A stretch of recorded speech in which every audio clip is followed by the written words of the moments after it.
Over the last few days, we've been approached by a number of organisations with regard to coronavirus planning. Now, whilst every organisation is different, here are 3 or 4 tips for you to help you begin your coronavirus planning. First of all, work out how and where COVID-19 could do most harm to your business, because every organisation will be different. If you're a global organisation, the biggest impact might be about the inability to travel internationally. In another organisation, it could be supply chain issues, the inability to get parts into the organisation. For yet another organisation, it could be simply the inability to have the normal amount of people within the workforce to get the job done. So work out for your organisation which are the biggest risks and which would have the biggest impact on you.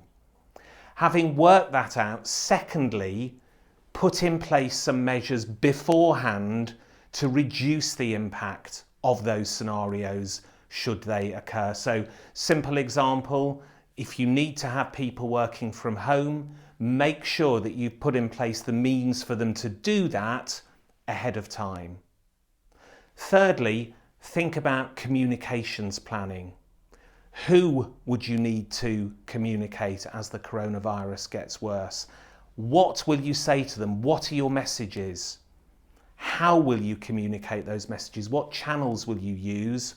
And when will you communicate? Think through some triggers for communication. Pay particular attention to employees. Employees at this time are likely to be uncertain or even scared about what's going on, and they'll be asking themselves 2 questions about their leaders. Are they competent to guide us through this challenging situation? And do they really care about me and my family who might be affected by this situation? So through your communication, reassure them about that. So in summary, you need to address the issue as far as you can with some practical actions and steps to minimise likelihood and in particular to minimise impact. You also need to retain the trust of your stakeholders, and that's why it's important to, as well as addressing the practical problem, in parallel also to be communicating clearly, transparently, early, frequently, prolifically.